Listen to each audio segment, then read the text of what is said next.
prescribed manner, then if democracy has any meaning at all, that law has to be followed. And can't simply be changed because now we have a Republican president or now we have a Democratic president. And so democracy presumes the rule of law, and the rule of law that presumes that legal results are something other than just what the judge thinks that they should be, because, of course, in our democratic republic, it is not judges who make the law. It is, although there's certainly a lot of leeway in interpretation, and there's the common law, and we can get into all that discussion, but it is the people who make the law through their elected representatives. But yet, the progressive legal project, and really the dominant way of thinking about the law back in the Neo-Pleistocene era when I was in law school, is that precisely that it was legal realist, right? I mean, we don't want to, let's not get bogged down in this textualism, originalism stuff. Let's just make policy. That has changed to a substantial degree from when I changed. But my proposition is that that the law has to be something and not simply what we want. So the question then becomes, well, what if there is such a thing as law? How does it work in the United States? Like, what can we say in general about our Constitution? And I am not a political philosopher. I've been a legal academic, but I haven't been I haven't been full-time since I started Will in 2011, and I haven't done any adjunct work for 11 years now. I used to be an adjunct at Marquette. I used to be a full-time professor at Marquette Law School, and I stayed on as an adjunct after I started Will. But then, on behalf of a professor named John McAdams, we wound up suing the university, and the dean of the law school and I agreed that perhaps if I was suing the university, I shouldn't be working for the university. That was probably not ideal. We did win the case, but I never went back.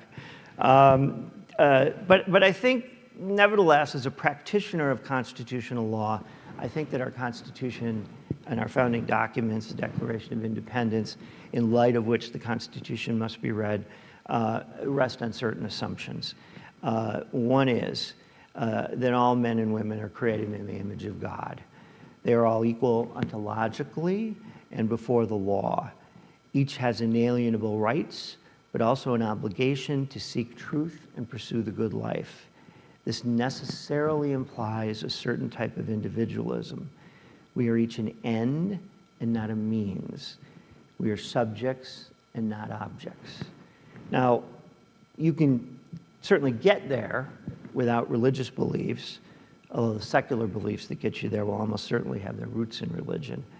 But the idea is that it is the individual person and not some group to which he or she belongs who is the proper moral subject.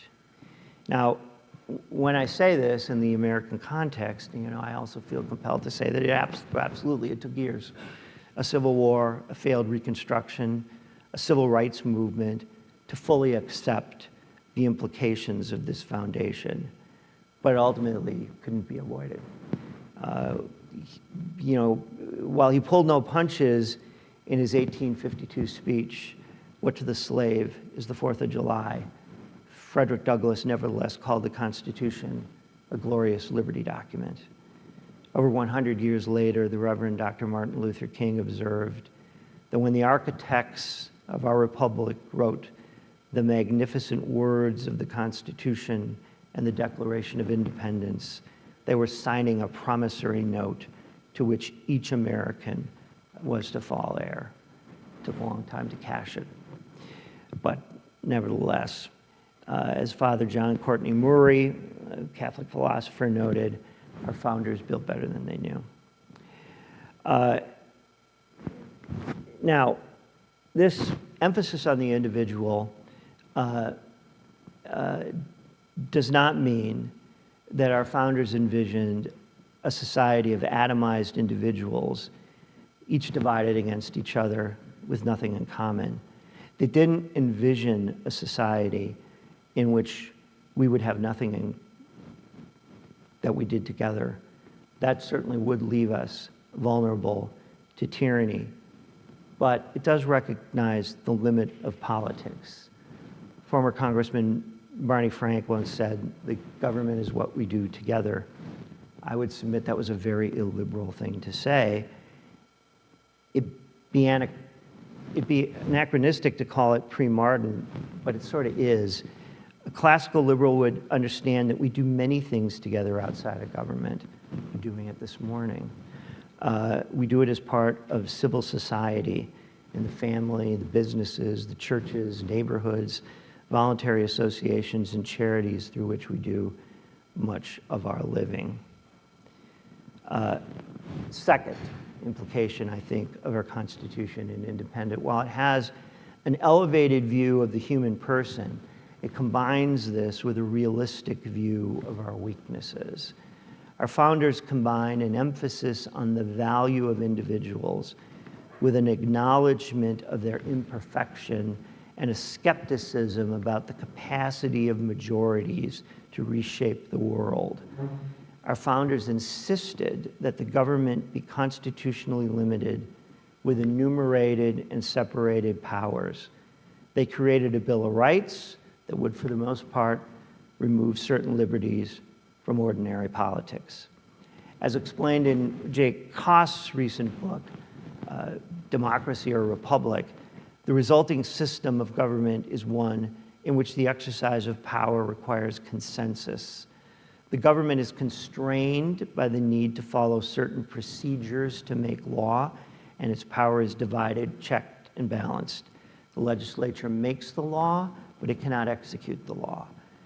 The executive cannot make law, but can execute it.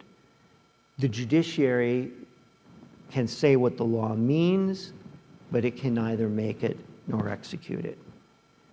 Some things, but only some things, can be done only by the federal government. Others can be done only by the states.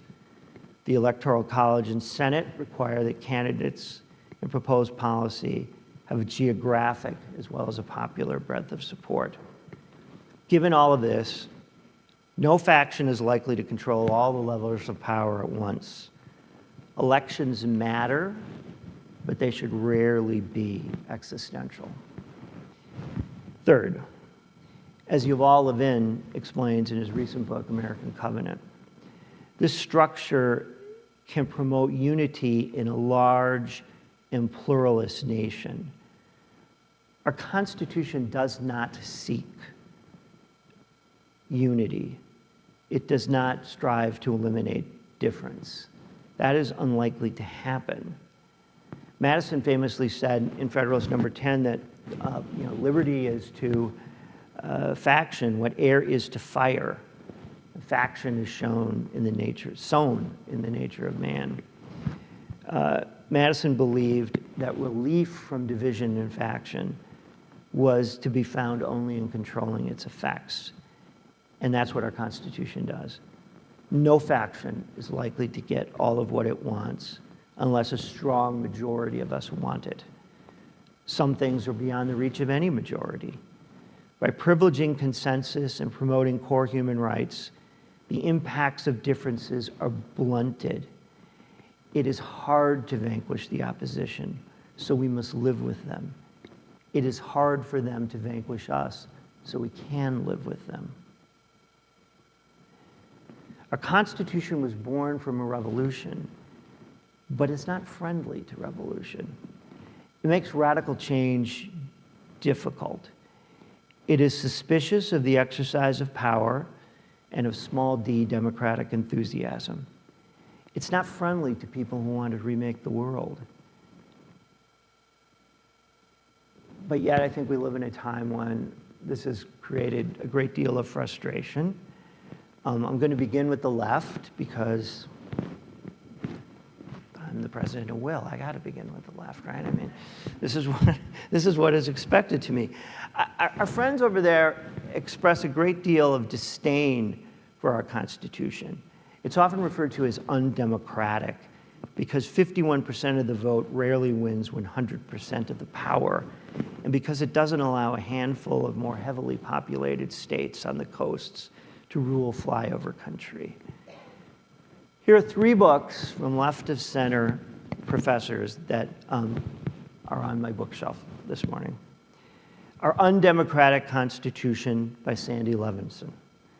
The Cult of the Constitution by Marianne Franks.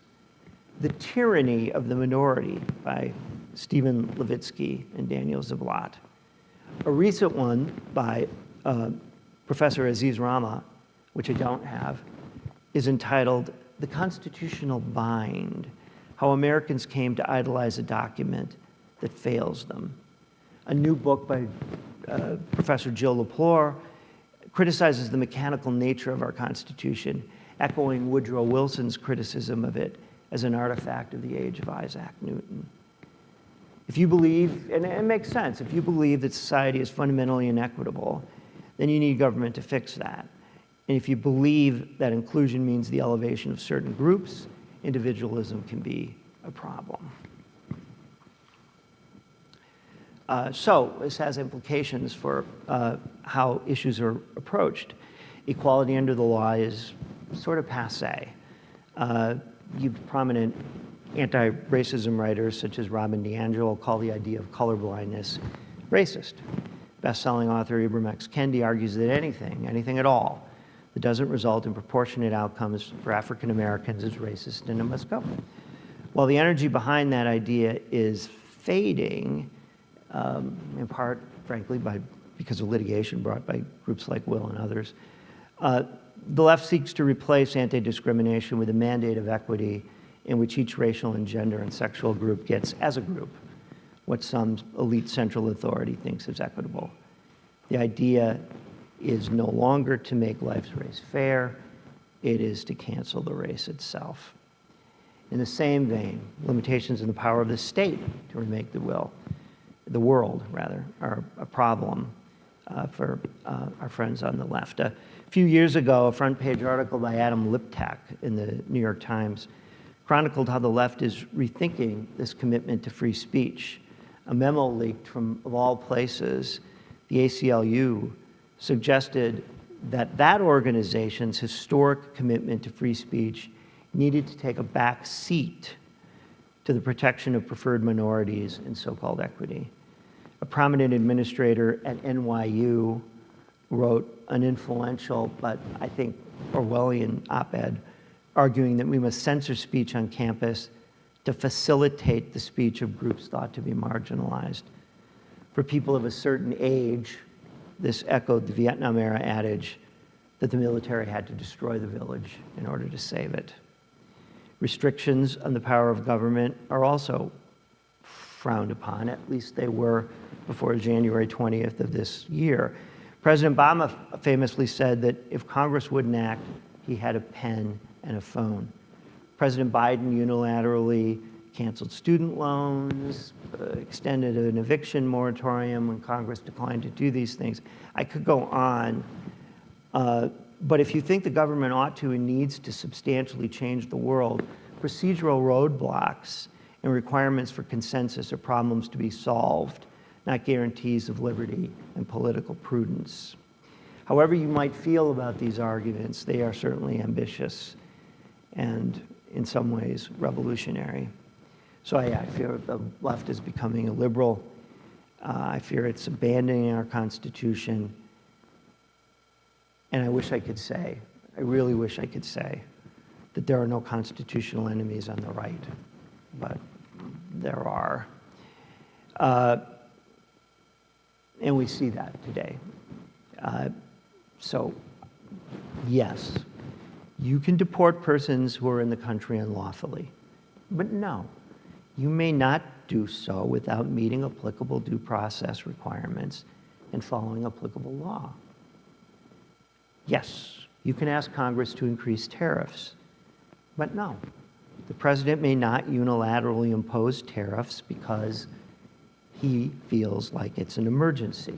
The tariff power is granted to Congress.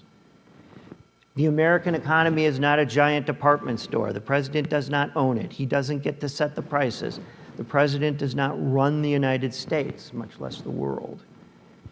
Nor should the president use the power of government to take a piece of private businesses, much like a mob boss busts out a corner store.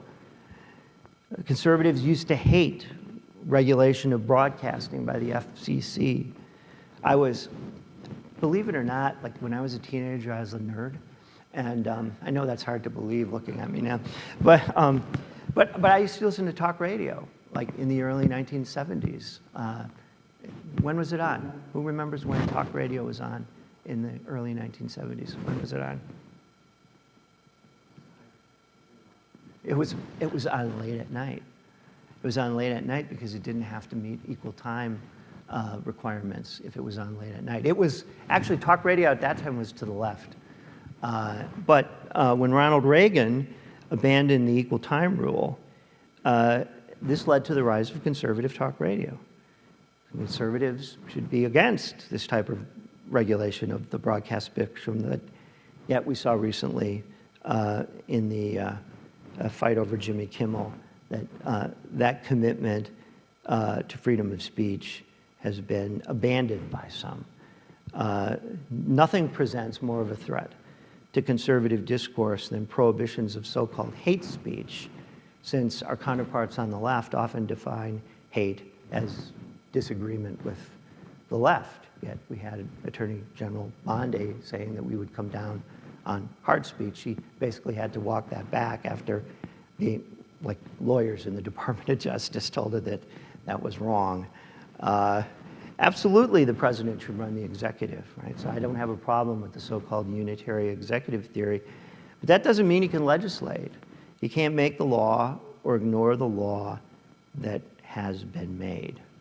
So, you know, when I give the longer version of this, I talk a little bit about some of the critics of the Constitution on the right. I mean, you know, we can see what motivates the critics on the left. I think to some extent, and not so much the politicians, but the thinkers on the post-liberal right are concerned that you know, liberalism inexorably leads to relativism, and it is true, and Madison said, that liberalism requires extra liberal values, right? It requires people have to be formed for freedom. They can't simply exercise it. And so the thinkers on the right often have a problem with classical liberalism because they say that this is simply, you know, this just inevitably leads to a degradation of morality. I don't think that gets it right. I think that politics is downstream from culture, and if you want to, you cannot make people virtuous through state coercion. You have to make them virtuous by restoring the culture.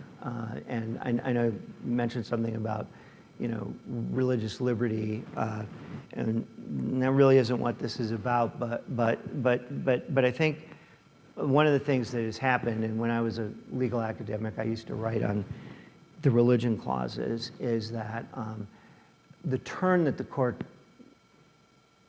took in the early 60s was to treat secularism as a default. And so the idea was that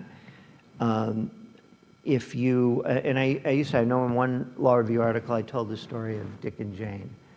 And, you know, Dick, you know, it's obviously a play on the old readers, right? See Dick run, see Jane run. And Dick, he lived in a, you know, very progressive atheist household I made for him.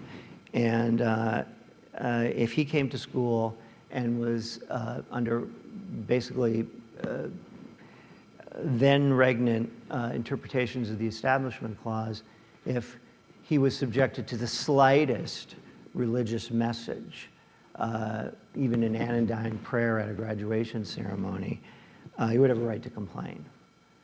And if Jane, who grew up in an evangelical household, was routinely told things that were contrary to her religious belief, she would have no legal recourse, right? So she could hear all sorts of things because the court presumed that secularism was a neutral default, and it's not. For people who are religious, and I know where you all are, religion simply isn't about, a series of assertions about metaphysical things and going to church on Sunday. It has a deeper meaning. And when I wrote these law review articles, I came to the conclusion that it's just not possible to be neutral. You cannot run a public school, for example, and expect that people will never have their religious sensibilities assaulted, whether by religious stuff or by secular stuff. And permitting an assault from secular propositions and not by religious propositions is not neutral. And I think that the court's establishment clause jurisprudence and free exercise jurisprudence has been moving fairly significantly away from that presumption of a secular default. And the interesting case for me is this case about Mahmoud versus Taylor. It had to do with whether a student can opt out of certain instruction. This was something about, I don't remember the details in mind this morning, about transgender issues. And the court said, you have the right to opt out. And I really wonder where that case is going to go. I mean, do they really mean what they say? Does it really mean what they say? It's sort of revolutionary. But I suspect that we're going to see further development and qualification of that. But that, I think, is in response, or that's the type of thing that some of the deeper thinkers that are on the post-liberal right are worried about. I just don't think it's the way to go.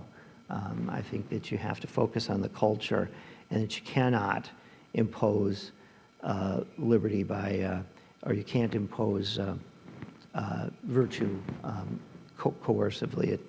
Simply, I can think of no example where that really worked. So that, in a sense, is the talk that I gave about threats from the left and the right.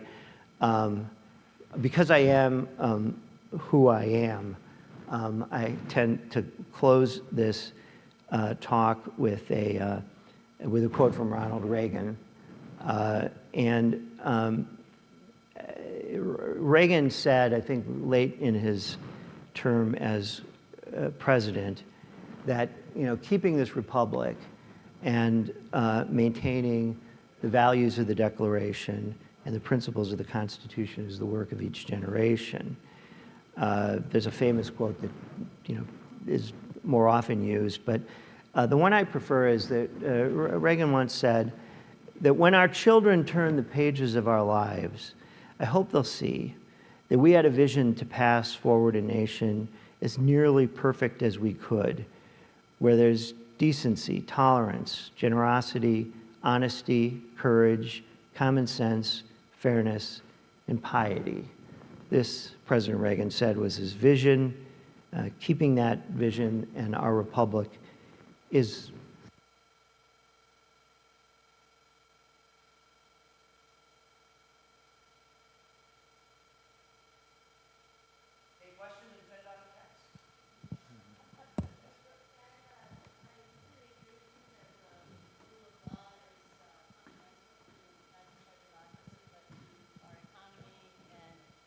general way of life.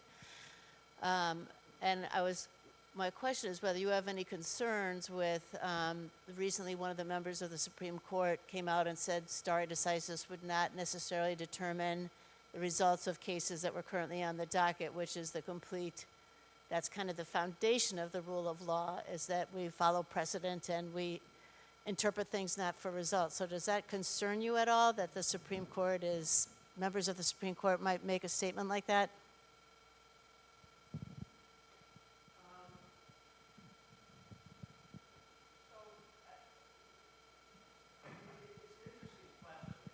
And by way of full disclosure, I'm sure most of you know that well, not quite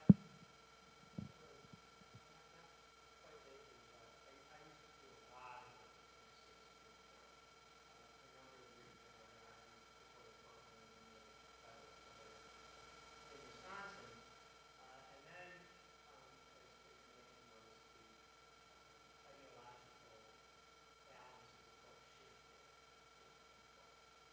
And I have had 3 presidents reverse in the last 2 years. So I'm a little. No, I understand that, but I mention it not only as a way of full disclosure that it is by current precedent, which I'm aware of particularly when I was in the newspaper.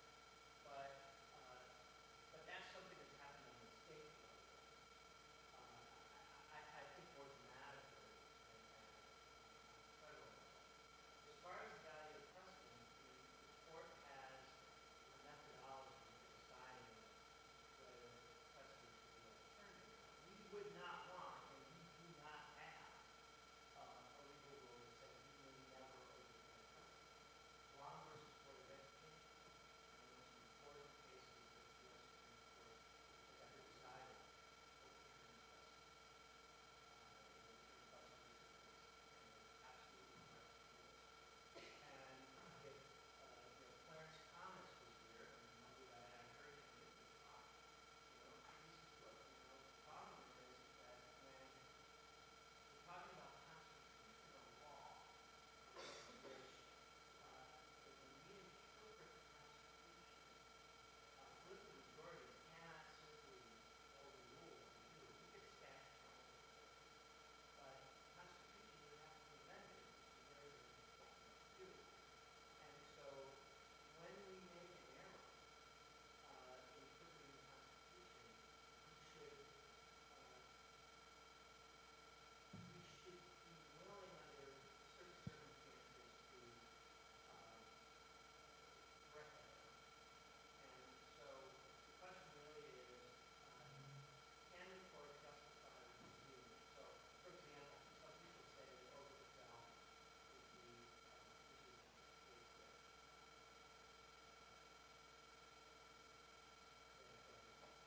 overturned laws that have strict fair shots, etc.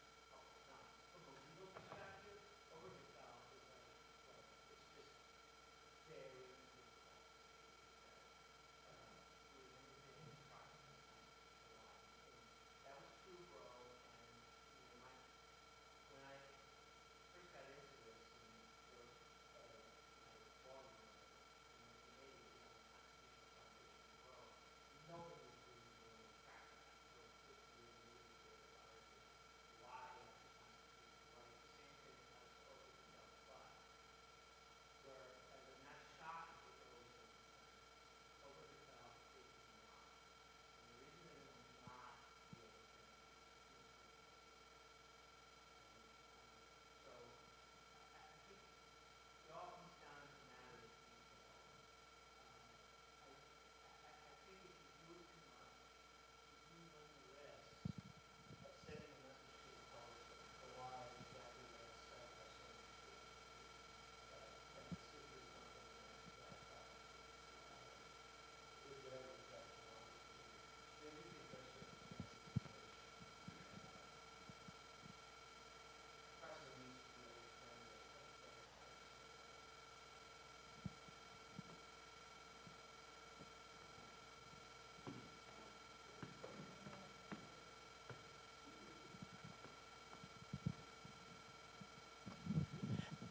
Could you explain the originalist attitude of judges? They drive cars, they fly in planes, they use all sorts of things that are very modern that weren't alive or existence in originalist Constitution days, so I don't know how they can live with those two things.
How is it now? Okay. And so, for example, we talked about, the Constitution says you cannot have unreasonable search and seizures. How do you apply that to wiretapping, which didn't exist at the time? Well, the court has wrestled with that, and they've tried to discern this core principle of the Fourth Amendment and apply it to wiretapping. And it's not impossible, but it's also not a mechanical process, right? I mean, you hear people who are running for judge say that, they want to interpret the law as it is and not what we'd like it to be, and that's a very solid principle, but you also have to admit that there's room for reasonable people to disagree as to what that core principle is, and I'm a klutz. And that's the question. And anyway, it reminds me of when I taught law school, we were talking about some issue of civil procedure. I don't remember what it was, and it would bore everybody to death if I did. And this young woman raises her hand and says, I don't understand this. The United States Supreme Court is made up of 9 of the smartest lawyers in the country, and they can't even agree on what the law is. It's 5-4 this, 5-4 that. And I said to her, welcome to the profession. I mean, that's just the way it is. And so people will disagree as to what originalism, what the proper originalist conclusion is. And because frankly, sometimes it's not clear. Sometimes it is. Sometimes it's more often, and sometimes it won't be clear as to what the answer is, but it will be clear that there are certain things that it couldn't be. So, yes. Either one of you. Okay. Is that on? Yeah, okay. One of my pet peeves is the the Supreme Court decision that struck down McCain-Feingold and said that money is a form of free speech and therefore we can't regulate it. That leads to George Orwell's Animal Farm, in which after the revolution the animals took over and the pigs controlled everything, and they said all animals are equal but some are more equal than others. Applying that to the political contributions, some people have more free speech than others. They have more money to speak, which to me is really against the whole underlying intent of the Constitution in order to have a government for, of the, and by the people, because now it's like it's by this select small group who have more free speech.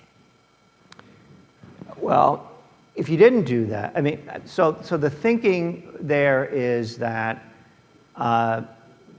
if you are going to guarantee the right to do something, then you cannot undercut that right by removing the ability to do that thing.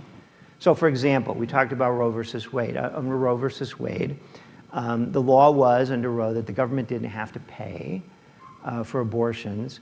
But back when, you know, the court recognized such a right, or if a state constitution is interpreted to recognize such a right, or explicitly adopts such a right, which it could do, it would be odd if you said you have the right to obtain an abortion, but you can't pay a doctor to get one.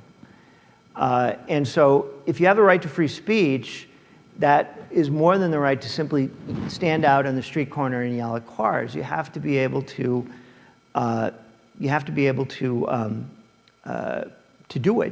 to bring resources to bear to do it. And when we talk about fundamental rights, we become very, very suspicious of allowing the government to decide who can say how much.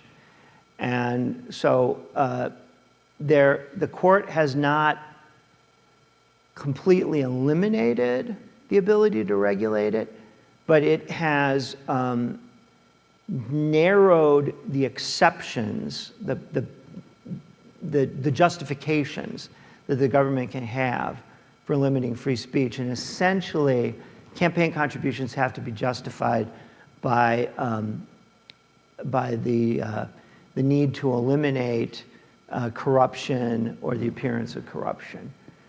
Cannot be used to equalize speech because the court is just suspicious of giving the government that kind of power. And so there are campaign contribution limits. They've been upheld. And, you know, maybe someday the court will say that they can't be, but I think right now that's the law, and that's the thinking, I think, of why. Personally, as somebody that runs a nonprofit that makes appeals to people who are also political givers, I think that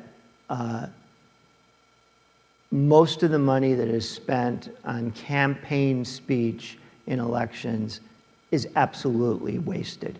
You might as well take your money out and burn it in a garbage can. And in fact, there's a guy in Madison I know who's a very prominent campaign finance lawyer. I mean, he's the go-to guy. And he told me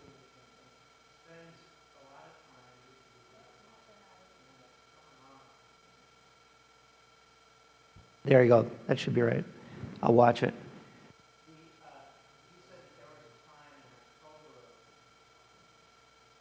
October of 2024, where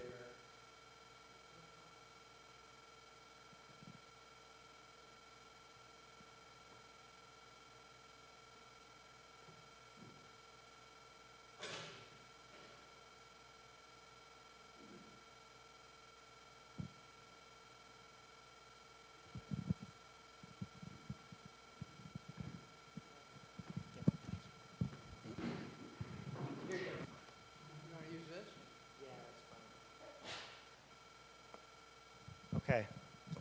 All right, is that better? That's better. what is it saying?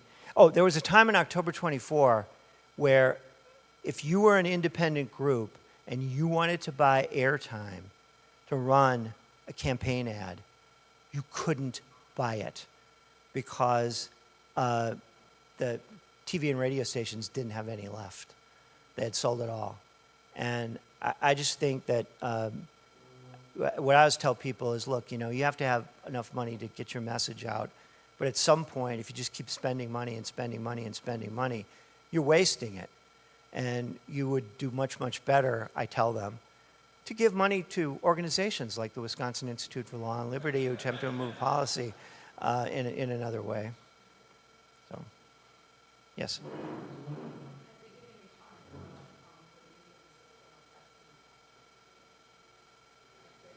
I'll repeat.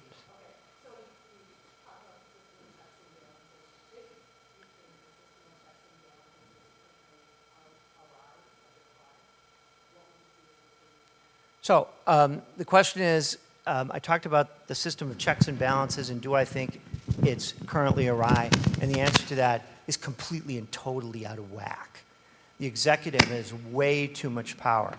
I said before that I don't have a problem with the unitary executive theory, because I think people make this contention that there should be unelected bodies or officials within the federal government who can defy the president, and I think that's wrong. I think that when you are conducting an executive function, the president is in charge of that. That's where the buck, you know, who did Harry Truman, the buck stops here. But that doesn't mean that the president can legislate. And we have had, as I said, under both Democratic and Republican presidents, a massive expansion of executive authority that just gets worse and worse and worse. And so, you know, there are two ways to trigger me from the right that come from my friends on the right. One is to say that we don't have to worry about process and how things are to get done.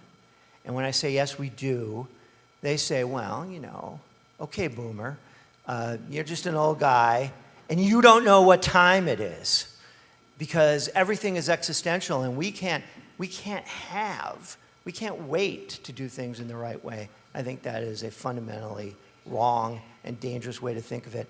And the other thing that bothers me is when people say, if the president does something which exceeds his authority, and frankly, Joe Biden did, Donald Trump does do things that exceed their authority, and somebody says, well, this is what I voted for.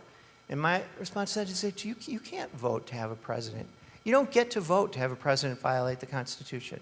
If you want to change the Constitution, there's an amendment process. You have to do that. It doesn't matter how many people voted for the president and what they want the president to do. The president can't violate the Constitution. So yes, the checks and balances on both the federal and state level are totally out of whack, I think.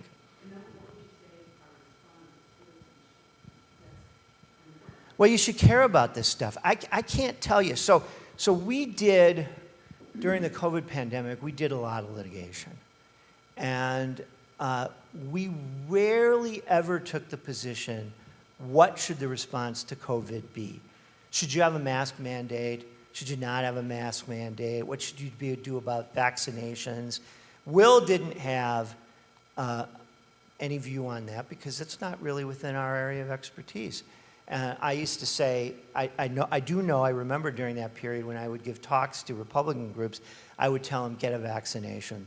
I can see how old all you people are. Get a vaccination. But that was just me.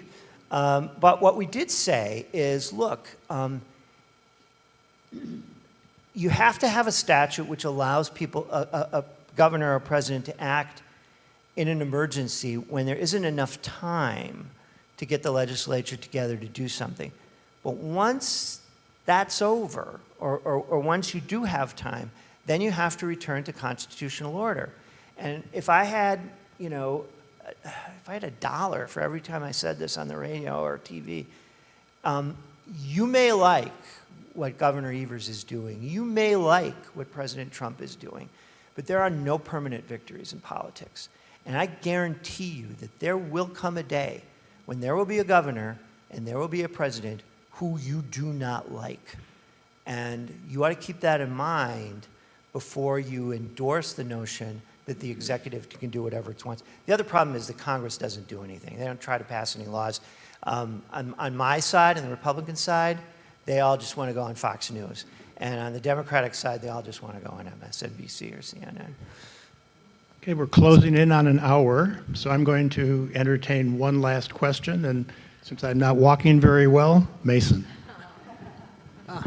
My question is, with the apparent abuses of the law on the left and on the right now, and there are a lot of them, at least in my opinion, and does the court system, judicial system, have the capacity to deal with all this stuff? Because there just seems to be so many issues that are popping up and so fast, and the Supreme Court seems to be getting a lot of emergency assignments. And is the capacity in the system to deal with all these excesses, in your opinion? It can be overwhelmed. And also, Madison talked about parchment barriers. And he said, really, the only guarantor of liberty is a virtuous people. And so unless we insist on this stuff, then we're not going to have it. And so, again, back to, what you tell people, this idea that now it's time for retribution, right? It's a bad idea. It's a bad idea because there's no good end game to that. It's not like, they did it to me, I'm going to do it to them, and then they'll stop. No, they won't. They're going to do it back to you just harder. And so people have to insist on this, and they can't get caught up in the notion that this is my tribe, so I'm going to support everything that my tribe does. We just had this recently, with these yahoos that were young Republican yahoos that were talking about Nazis and stuff on a group chat. And I have to say that my X feed is full of conservatives denouncing these guys, and they did get fired. But there are also some people on the right who are saying, "Oh, come on, we have to support our friends, right? We have to support our friends." It's like friend-enemy, Carl Schmitt, Nazi distinction. I have no patience for that whatsoever. If you're talking about, the stuff they were talking about on the chain, even if you're just joking about it, which I suspect they were, you're not my friend. I mean, you're not on my side. Sorry. And we have to get past that. Well, I introduced Rick and said that he would be thought-provoking, and he would be interesting, and he would be informative. Thank you for all three, and thank you for joining us at Christ Church.